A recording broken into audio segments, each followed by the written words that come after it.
സുഗമദേവി സീരിയലിൻ്റെ പുതിയൊരു എപ്പിസോഡിൻ്റെ promo review വിശേഷങ്ങളിലേക്ക് എല്ലാവർക്കും സ്വാഗതം. ആരും പ്രതീക്ഷിക്കാത്ത സംഭവവികാസങ്ങളാണ് കേട്ടോ ഇന്നത്തെ എപ്പിസോഡിൽ വരാൻ പോകുന്നത്. എന്തായാലും നമ്മളുടെ ദേവികയാണെങ്കിൽ നന്ദനെ കണ്ട് സംസാരിക്കുമ്പോൾ നന്ദന എല്ലാ തെറ്റുകളും ദേവികയോട് ഏറ്റു പറയുന്നുണ്ട്.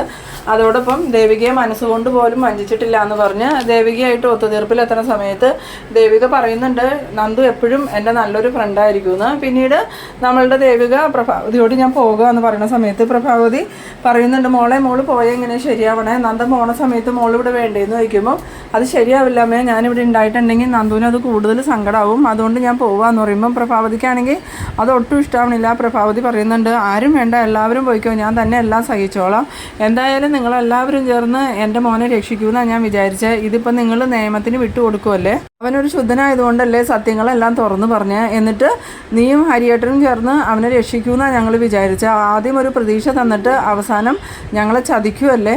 ആ സമയത്ത് ദേവിക പറയുന്നുണ്ട്, അമ്മ എന്താ ഈ പറയണത്, നിയമത്തിന് മുന്നിൽ ഹാജരാക്കി കഴിഞ്ഞാൽ ഒരുപാട് കാര്യങ്ങൾ തെളിയാനുണ്ട്, അത് തെളിഞ്ഞു കഴിഞ്ഞാൽ നമുക്ക് എങ്ങനെയെങ്കിലും നന്ദുവിനെ രക്ഷിച്ചെടുക്കാൻ പറ്റുമെന്ന് പറയുമ്പം പ്രഭാവതി പറയുന്നുണ്ട്, ഇല്ല, ശരിക്കും നീ പക വീട്ടണതാ, നിനക്ക് നന്ദുവും ഇസബല്ലയും തമ്മിലുള്ള ബന്ധത്തിൽ സംശയമുണ്ട്, അതുകൊണ്ട് നീ ആ പ്രതികാരം വീട്ടണതല്ലേ എന്ന് ചോദിക്കുമ്പം ദേവിക പറയുന്നുണ്ട്, അമ്മ ഇങ്ങനെയൊക്കെ സംസാരിക്കില്ലേ, എനിക്ക് നന്ദുവിനോട് ഒരു പകയില്ല, എന്തായാലും ഹരിയങ്ങളും അച്ഛനും ചേർന്നല്ലേ ഈ ഒരു തീരുമാനത്തിലെത്തിയത്, അതിൽ എൻ്റെ ഭാഗത്ത് തെറ്റെന്താ അമ്മയെന്ന് ചോദിക്കുമ്പോൾ പ്രഭാവതി പറയുന്നുണ്ട്, എനിക്ക് എല്ലാവരെയും അറിയാം, നിങ്ങൾക്ക് സമൂഹത്തിൻ്റെ മുന്നിൽ നല്ല ആളുകളാവണം, അതിന് വേണ്ടിയിട്ടാണ് എൻ്റെ മകൻ്റെ ജീവിതം ബലി കൊടുക്കണേന്ന് പറയുമ്പം ദേവിക പറയുന്നുണ്ട്, അമ്മയ്ക്കത് മനസ്സിൽ തട്ടി പറയാൻ പറ്റുമോ, അമ്മയുടെ മകനെ ന്യായീകരിക്കാനും രക്ഷിക്കാനും വേണ്ടിയിട്ട് അമ്മ ഒരു തെറ്റും ചെയ്യാത്ത എന്നെ ബലിയാടാക്കണേന്ന് പറയുമ്പം പ്രഭാവതി ആണെങ്കിൽ അത് കേട്ടിട്ട് പ്രഭാവതിക്ക് നല്ല സങ്കടമാവുന്നുണ്ട്. പ്രഭാവതി കരഞ്ഞുകൊണ്ട് അങ്ങോട്ട് പോകുന്നുണ്ട്. പിന്നീട് ദേവിക പോരാനായിട്ട് ഇറങ്ങുന്ന സമയത്ത് പ്രഭാവതിയുടെ അടുത്ത് എന്നിട്ട് പറയുന്നുണ്ട്, അമ്മേ, നന്ദുവിനെ രക്ഷിക്കാൻ ഞങ്ങൾ പരമാവധി നോക്കും അമ്മേ, എന്തായാലും അമ്മ വിഷമിക്കാതിരിക്കുക, അമ്മയുടെ സങ്കടം എനിക്ക് മനസ്സിലാവുന്ന. ആ സമയത്ത് പ്രഭാവതി പറയുന്നുണ്ട്, എനിക്ക് സഹിക്കാൻ പറ്റണില്ല മോളെ, അതുകൊണ്ടാണ് ഞാൻ മോളോട് അങ്ങനെയൊക്കെ സംസാരിച്ചത്, എൻ്റെ മകൻ ജയിലിലേക്ക് പോയി കഴിഞ്ഞാൽ പിന്നെ ഞാൻ എങ്ങനെ ജീവിക്കും എന്ന് പറയുമ്പം ഞങ്ങൾക്ക് ആർക്കും അത് സഹിക്കാൻ പറ്റുന്ന കാര്യമല്ല അമ്മേ, പക്ഷെ അങ്ങനെ സംഭവിച്ചു പോയി, പിന്നെ നമ്മൾ എന്ത് ചെയ്യും, എന്തായാലും നന്ദുവിനെ സ്റ്റേഷനിൽ ഹാജരാക്കി കഴിഞ്ഞാൽ അതിനെക്കുറിച്ചുള്ള അന്വേഷണം വരും, അപ്പോൾ നന്ദു എന്തൊക്കെയോ മറച്ചു വെക്കുന്നുണ്ടെന്ന് തന്നെയാണ് ഹരിയങ്കളുടെ വിശ്വാസം, ആ കാര്യങ്ങളെല്ലാം വെളിയിൽ വരും, അതിൽ നിന്ന് നമുക്ക് എങ്ങനെയെങ്കിലും നന്ദുവിനെ രക്ഷിച്ചെടുക്കാം. പിന്നീട് കാണിക്കുന്നത് അരുന്ധതിനെ ഋഷിനെയാണ്. അരുന്ധതിയാണെങ്കിൽ ഋഷിയോട് ചോദിക്കുന്നുണ്ട്, എന്താ ഋഷി നിൻ്റെ പ്ലാൻ എന്ന് ചോദിക്കുമ്പം എന്ത് പ്ലാൻ, ഞാനിപ്പോൾ പോണതുപോലെ തന്നെ മുന്നോട്ട് പോകാനാണ് തീരുമാനിച്ചേക്കണേന്ന് പറയുമ്പം അരുന്ധതി പറയുന്നുണ്ട്, അത് വലിയ നാശത്തിലേക്കാട്ടോ ഋഷി പോകാൻ പോണത്, എന്തായാലും നമ്മൾ സത്യങ്ങളെല്ലാം ചന്ദ്രോത്തുള്ളവരോട് തുറന്നു പറഞ്ഞു കഴിഞ്ഞാൽ ഈ പ്രശ്നം ഇവിടെ തീരും, നന്ദന സ്റ്റേഷനിൽ കൊണ്ടേ ഹാജരാക്കി കഴിഞ്ഞാൽ പിന്നെ ജയിലിൽ പോകേണ്ടത് നിങ്ങളായിരിക്കും, നന്ദന ഒരിക്കലും ജയിലിൽ പോകില്ല, അതിൽ അമ്മയ്ക്ക് എന്താ ഇത്ര ഉറപ്പെന്ന് ചോദിക്കുമ്പോൾ ഒരാൾ ഒരു കുറ്റം ചെയ്തു എന്ന് പറയുമ്പോൾ തന്നെ അയാളെ ജയിലിലേക്ക് വിടുകയല്ല ചെയ്യണേ,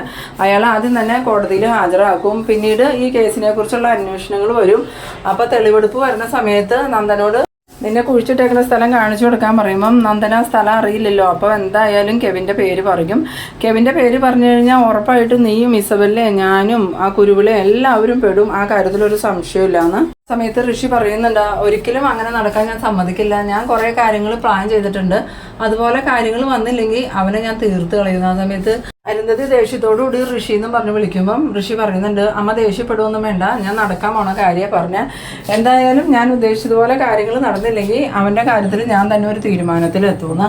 പിന്നീട് അരുന്ധതി പറയുന്നുണ്ട്, മോനെ ഞാൻ പറയണത് മോനൊന്ന് കേൾക്ക്, മോൻ്റെ ഭാവിക്ക് വേണ്ടി അമ്മ ഇതൊക്കെ പറയണത്, അമ്മ തന്നെ ദേവികയോട് സത്യങ്ങളെല്ലാം പറയാം, പിന്നെ അവർ കേസിൻ്റെ പുറകെ പോവില്ല എന്ന് പറയുമ്പം ഋഷി പറയുന്നുണ്ട്, ഇല്ലമ്മേ, ഒരിക്കലും ചന്ദ്രോത്തുള്ളവർ ഞാൻ മരിച്ചിട്ടില്ല എന്ന് അറിയരുത്, അങ്ങനെ അറിഞ്ഞു കഴിഞ്ഞാൽ പിന്നെ ഞാൻ ജീവിച്ചിരിക്കൂലെന്ന്. ആ സമയത്ത് അരുന്ധതി വീണ്ടും ധർമ്മസങ്കടത്തിലാവുന്നുണ്ട്. പിന്നീട് കാണിക്കുന്നത് നമ്മളുടെ ഇസബല്ലേനെയാണ്. ഇസബല്ലയാണെങ്കിൽ കെവിനെ നോക്കി നിൽക്കുകയാണ്.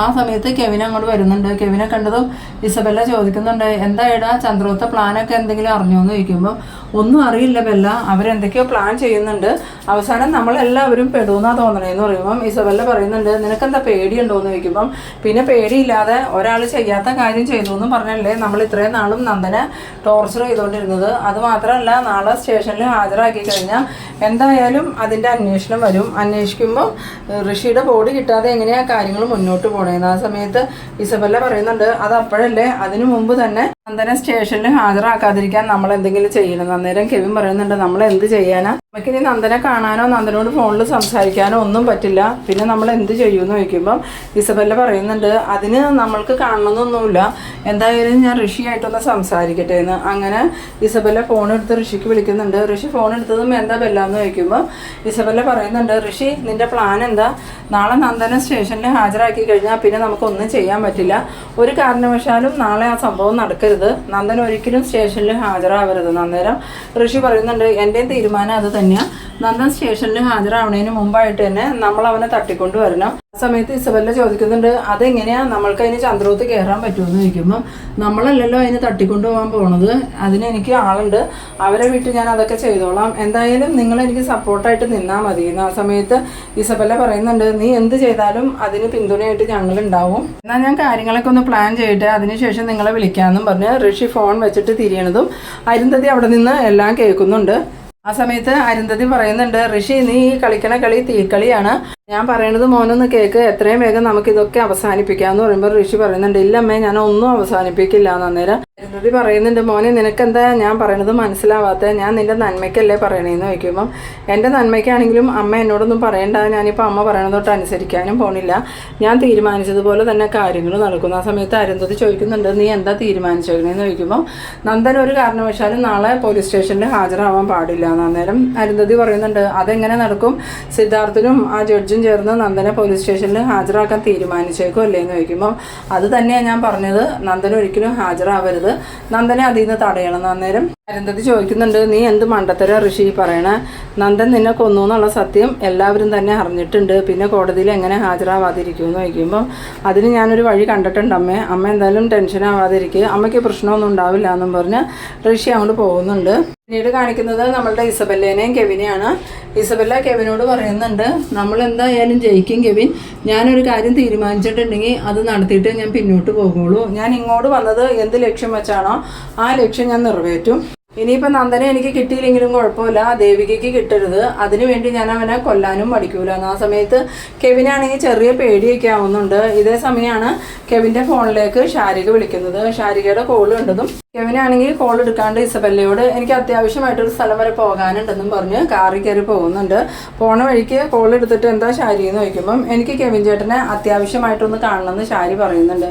അന്നേരം കെവിൻ പറയുന്നുണ്ട്, എനിക്കിപ്പോൾ സമയമില്ല, എന്താണെങ്കിലും ഫോണിൽ കൂടെ പറഞ്ഞോളാൻ പറയുമ്പം അതേ കെവിൻ ചേട്ടനോട് ഞാനൊരു കാര്യം പറഞ്ഞ് ഏൽപ്പിച്ചിട്ടുണ്ടായിരുന്നില്ലേ, അത് കെവിൻ ചേട്ടൻ കണ്ടുപിടിച്ചോ എന്ന് ചോദിക്കുമ്പം എന്ത് കാര്യം ഷാരി എന്ന് ചോദിക്കുന്നു. ആ സമയത്ത് ഷാരിക പറയുന്നുണ്ട്, അപ്പോൾ കെവിൻ ചേട്ടന് ഞാൻ പറഞ്ഞതൊന്നും ഓർമ്മയില്ലേ എന്ന് ചോദിക്കുമ്പം പെട്ടെന്ന് തന്നെ കെവിന് ഈ നന്ദൻ്റെ കൂടെ സഹായത്തിന് ആരാ ഉണ്ടായിരുന്നതെന്ന് അന്വേഷിച്ച് കണ്ടുപിടിക്കുന്നത് ഷാരി പറഞ്ഞ ആ ഒരു കാര്യം ഓർമ്മ വരുന്നുണ്ട്.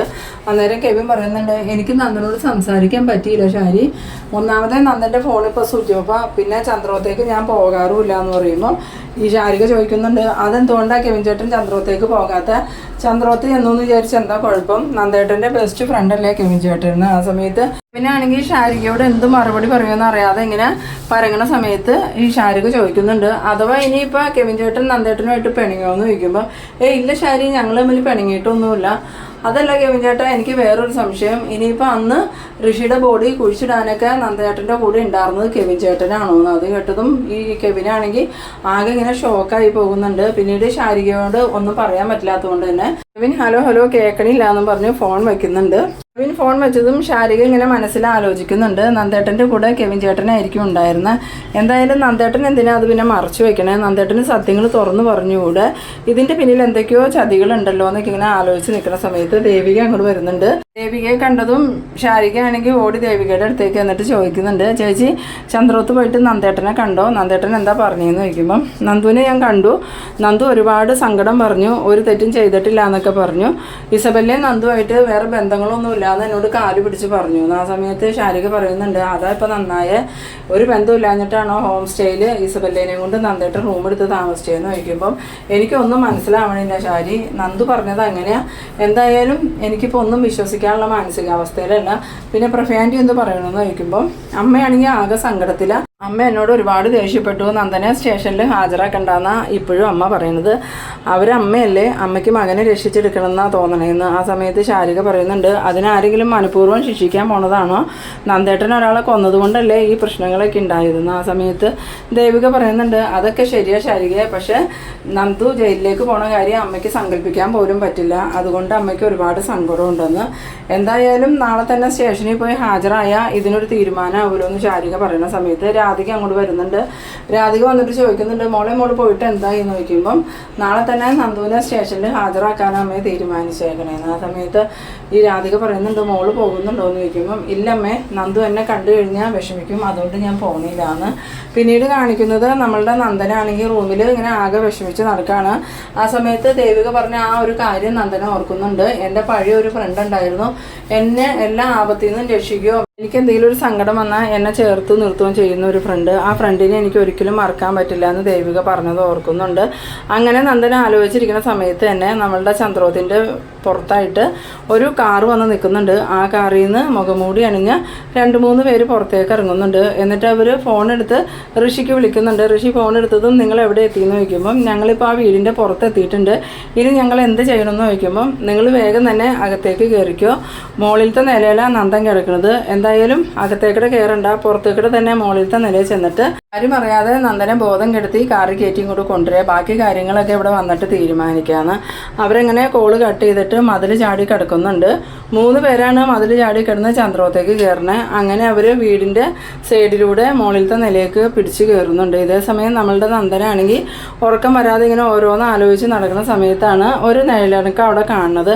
അങ്ങനെ നിഴലിണക്കം കണ്ടതും നന്ദനാണെങ്കിൽ ഈ ഋഷിയുടെ പ്രേതാന്ന് വിചാരിച്ച് ആദ്യം ഒന്ന് ഭയക്കുന്നുണ്ട്.